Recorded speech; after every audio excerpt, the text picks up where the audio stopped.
Hi everyone, Kenfinity here, and here are my top 5 biblical epics. Are all of these films personalizing the Passion of the Christ, being the best sneak peek of, that's what he was alluding to before the slideshow. Peter, his utter shock. Once he denied Jesus 3 times is what I remember. Literally was the best surprise of how Peter realized that this would be a revelation, that he would deny Jesus before the rooster crows 3 times. I'll never forget. That part is universal, since most of the retelling is in the disciples' Aramaic, since pretty much all of them spoke Aramaic, even though Greek was the royal, was the big language, it was the language of high society all around Israel, that is. Yeah, shalom to the fact that Aramaic is the lower on the echelon, kind of podunk, folksy talk like this. But she was very elegant, you ask me, compared to London Home, not trash. Yes, so unbelievable that Judas did the full betrayal. And this is amazing. Jesus's demeanor with all of the walking in and out of every needed town situation. So it's peaceful with how it represents Jesus coming into the Last Supper, how he literally comes in and out of these different situations, and Mary and Martha being right there. Unbelievable grieving. After, Father, forgive them, for they know not what they do. It is such a strong and visceral, this is your king? The worst Pilate teasing Jesus. Yes, love letter to everything that Jesus literally rose up from. It's so powerful how it literally dramatizes and visualizes the suffering and the subtlety of Jesus' peacefulness. Which readers don't realize how powerful these warnings are. Jesus being so peaceful 3 times, no, yes. So it really personalizes, and it does a great job of dramatizing, Jesus' demeanor and the agony with her on the cross, and how the disciples learn to cherish everything Jesus is giving them, the truth. Next, deliver us with these similarities of all of these. Yes, so that Prince of Egypt, first, Moses is winning these chariot races, brother. But then unexpectedly he meets his true brother and sister. Yeah, especially the sister brother. But Aaron, trying to keep them safe. Oh, please, excuse her, Your Majesty. She's not well. She doesn't know what she speaks of. Most unbelievable. That has to be the response at all. Amazing. From literally being dragged to God's chosen people. So, how Moses literally learns that he's not the Egyptian tyrant that he thought he was. He is one of, specifically, the Egyptians need to give themselves to God. So he's actually one of God's chosen people, since the Israelites, are coming to God. Before the 40, we know the 40 years, but, God still chose them to, change Egypt. So this worst plague now has started. So it's just so powerful how Moses literally becomes who God created him to be. He literally, he finally finds his true family, where he came from, and becomes the man that God can use to literally separate this giant barrier from the Israelites' freedom. So it's just so powerful, and yet it personalizes Moses and Ramesses' first rough housing to Moses. What's up with this garb? It changed. Yes. And Egypt, please finally change. Or still loving the true God. Yes, so it's finally the staff drawing out the sand, drawing out the line, everything, literally separates the Red Sea. So that God can finally be the God over all of the lands, all of these people. So it's so powerful. How next better than I for Joseph to give this worst prison situation to the Lord. Because, of course, you remember Joseph being the son of Rachel that could not have children. But, hey, nothing's impossible with God. So how Jacob taught Joseph, gave him everything matching of him really needing with this beautiful coat, all the symbolism. But come on, Judah, Simeon, all of his half brothers, slowly but surely started, dreading more and more how they have to stay out, keep working in the field, while Joseph knows all of the other scrolls. He literally is studying, staying inside. I mean, even though back then, all they had was shade, still be hot. They didn't have fans. They don't know how we have fans. So I'm going right now. Yes, so it is the worst how, yes, the brothers finally realize the cruelty after Joseph, was framed by Potiphar's wife, finally rekindled. Yes, and how Joseph is able to give the dreams the best interpretation. First to his family. Well, we were going to bow down to you. That was just a dream. That's what he saw in the dream. Yeah, so he interprets the dreams, ending up with the pharaohs, literally helping the land stay prosperous for hopefully more than, these 7 years, because, the cows, the healthy cows. Yeah, so it's amazing. How meets Benjamin and reconnects with forgive me, brother. Brand new. They seem like they are brand new. Yes, they are remorseful now, and you have to forgive. God forgive you. So how the brothers, are remorseful over the worst separation from their brother. Yes. Yeah, again, it is personal from studying with Father to helping out the Pharaoh. Yet to those two other prisoners that were in the prison, Joseph interpreted the dreams of. So it gets nice with how personal you will keep all of the dream interpretations being. How you take away it being so personal because it's understandable. Yes. There's no selling, just forgiveness, But you understand the emotions, you understand the family dynamics, you understand how they're presenting these situations of Egypt ending up being prosperous and Joseph having his family again. So you understand how they're telling it. So cool. How next? Go ahead. Since first in the top 5 is David and Bathsheba. Yes, so glad that it's recounted how you really killed Goliath. Yes. And David he always will be man after God's own heart. How he was literally chosen. Samuel pointed it out that he would be king. Yes, temple not built yet. Yes, David still, is keeping the Lord, leading him. Yes, leadeth me beside the still waters. Exactly.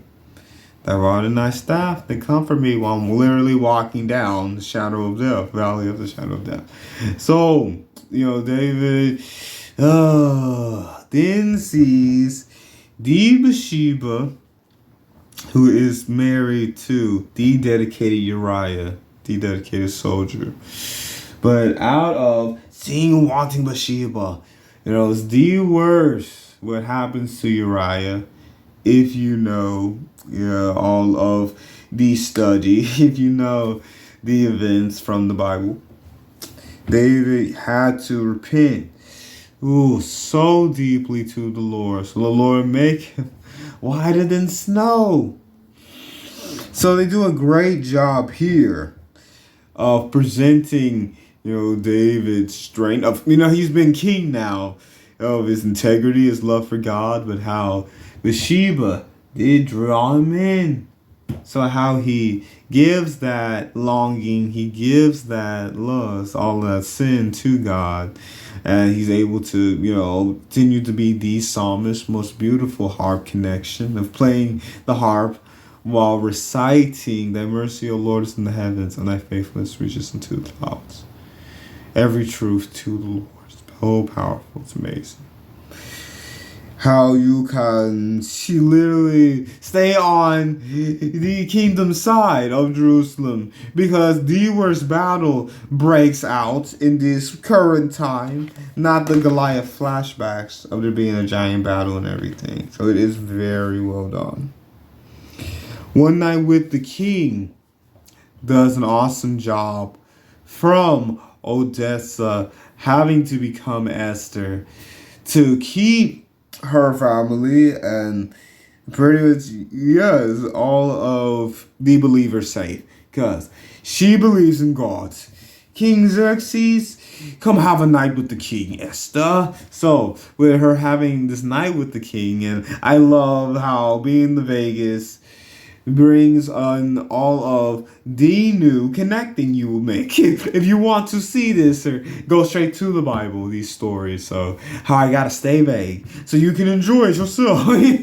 Gaining everyone in detail for, this literally all eternity. So glad that Esther breaks through every possible flash of all these pagan gods. Literally, the king loving all of this, that is not true. So how she finally spreads the truth of God throughout the palace, throughout the kingdom.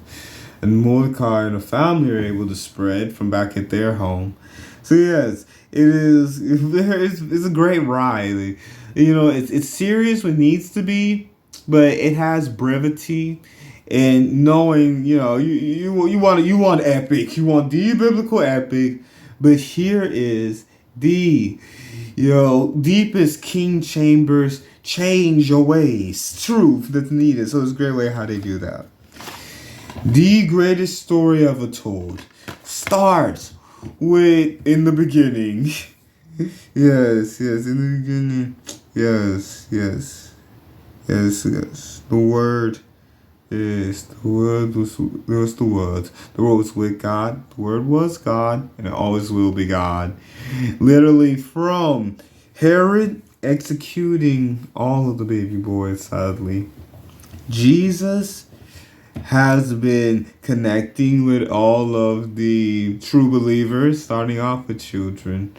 The leopard, the blind Bartimaeus, raising up Lazarus, how he, is so deep, straight from his look, his demeanor, because, how he, this is not bad interpretation of the lightest, searching in your soul, of how his eyes are literally light and everything. Yes, but I love how this one dramatizes and, not just visualize, literally dramatizes, Jesus's strength. Here is the worst stoning of the woman who committed adultery. They thought they could get Jesus. The Pharisees not far behind. Think they can get Jesus. You don't know the Pharisees. They were the religious leaders. You gotta do this, gotta do that. But no, Jesus is the truth. So go ahead and love the Lord your God with all your heart, your mind, soul, all your strength. Yes, instead of all religion, you need to have Jesus. You need to have the truth, true life. Yes. So it's so awesome. They were about to stone her, but Jesus gave, "He is without sin, cast the first stone." And I love how they depict it, of how he gives a little shrug, and that accuser pulls everything back. See, that's what I mean? I love how they dramatize it, how they bring it to life. Yes, this one You really feel, to like, these Bible epics from this era. You really feel the gravity. Like Passion of the Christ is a little bit more, you know, it's a little bit more, of the, taking in, who Jesus had to be to help, change the humanity, change the disciples, and change all of us. Father, forgive them for not knowing what they do. But I feel like here, in the greatest story ever told, it is more of, Jesus's compassion. Like, it's more of Jesus standing up. Yes, this Jesus gives the deepest response to, "Are you the Son of God?" Because later on, the guards realize, surely he is the Son of God. So I like how this Jesus, he speaks up a little bit more. So, like he shows his, when he needs to, he shows his strength a little bit more. But I love both, of course. These are my two favorite Jesus films. Those are honorable mentions. Never better. Here is the story of Ruth. It's not far off. Yes, on Stay Away from this whole nation's worst statue god. So how Ruth is literally introduced to God, is given, the true light. Yeah, because you're invisible God. You need to know God. First for Malon, and literally can never be closer to Boaz. Finally brought her to the light. Yeah, it's so great how you see that you get the connection of Naomi is here. With Malon first being checked on by yes, by his mother, Naomi. Yes, love this setup. I've been able to check the details. So it's literally Ruth finally being used by God. Yes, and be more than real from this invisible God. As you stay with God, you will see him. Yes, you'll see everything God has for you. You will see God. So grateful to stay with God. Yes. Paul the Apostle. Here also is Peter the Redemption. So close. Because it's great for Peter the Redemption and the Apocalypse to have the future outcomes of both Peter and Peter the Redemption and John in the Apocalypse, Revelation, how they both ended up after Jesus has been with the Father and he's coming back on that day, that one glad morning. Yeah, so it's so cool how Peter the Redemption, you really see how he was Roman overtaker. The next ruler tries to give the worst punishment to, one of the last, scribes, true believers, follower, disciples of Jesus, because of course there's other believers. Yeah, and the punishment that Peter endures for, still believing in Christ and for making up for denying him 3 times. And then the Apocalypse, John is receiving deeper and deeper the getting up morning, the return of Jesus, giving the only studied Bible details of what we know, because we don't know when the day is going. Jesus doesn't even know. Only the Father knows the final day. But Jesus is revealing himself even more to John and giving him everything that needs to be recorded for this worst Roman, of course, the worst ruler here. So how in both of them you have the worst Roman ruler, while Peter is redeeming himself literally for denying Christ, and John is trying to stay in the furthest possible distance away from the Roman mindset by him continuing to scribe down. Jesus wiped away all our tears. So how Jesus revealed to John everything that needs to remain, not this Roman tyranny, along with, every the details that Jesus does reveal about his coming. We don't have the actual date.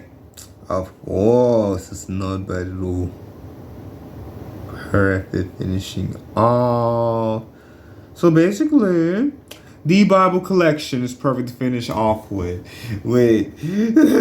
Solomon giving a great synopsis. It's not everything, of course, from everything that he grew even wiser from. Being the son of David, he built the temple, and he literally gave the wisdom. Let us hear the conclusion of the whole matter. Fear God and keep his commandments, for this is the whole duty of man. How he gains all of that wisdom. Final need for these proverbs. Yes, there's a time to be born, a time to die. Yes, while he also was drawn into the affections of a beautiful, foreign, not too foreign in Ethiopia. Foreign, second love to God. But he got caught up in literally 500 wives and concubines. So they do a great job of summing up his upbringing, him being on top, and then him gaining his wisdom after his love life crumbles from having all of these, and needing to just give everything to the Lord like his father. It's very similar, actually. I didn't mean to have these lined up. So the Bible collection has great performances. Amazing. A few surprises. Who had to be? Literally, Jeremiah, Israel must be warned. Yes, definitely needs to know how it is blessed. It is the blessing, because blessed is the man that trusts in the Lord and whose hope the Lord is. Yes, and how the Lord loves us straight from the heart. So it's a beautiful series. I saw 97 up to 2000 when it was made. So it literally did a great job of the beginning of Genesis. It's so cool how they make it work. And then Jesus, of course. It's so cool how they present it, because you can get so in depth, of course. But I told you, summed up Solomon. So it's a beautiful series of the Bible. So of course, this is one of cinema's origins, biblical epics. All of the possible connections that we continue to make with these biblical events of literally knowing your family, having forgiveness, knowing who God truly is, only worshiping the one true God. So it's always amazing everything you can take away from the Bible itself. And like I said, seeing these personal dramatizations of all of the reunions and the thank you Jesus, coming to Jesus moments.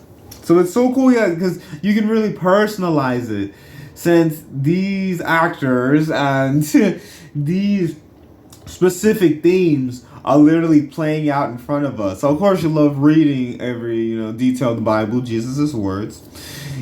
But it's such an appreciated experience to have filmmakers, to have a team that is genuinely bringing out the themes of the holy text of the Bible. So it's so appreciated.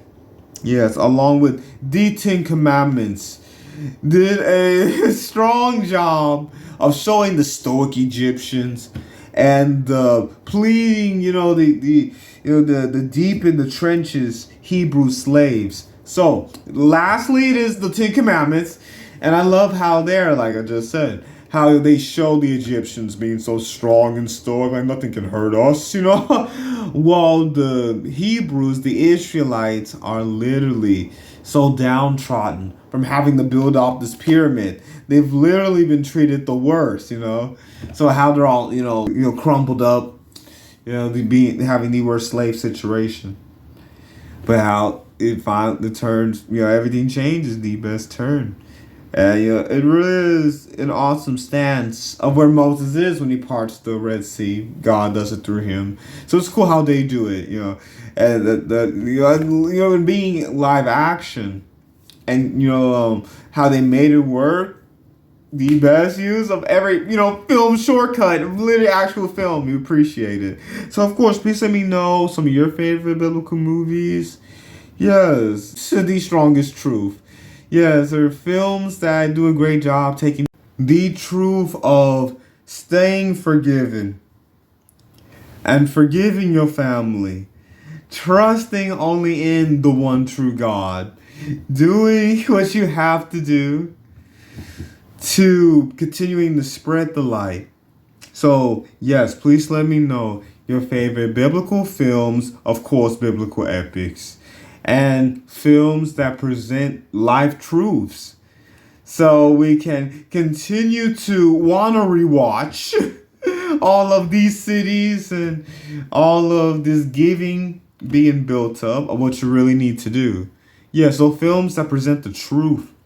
And you can keep doing the truth while remembering these rewatches you're going to do. So please like, subscribe, please hit the notification bell, and these videos will last for infinity.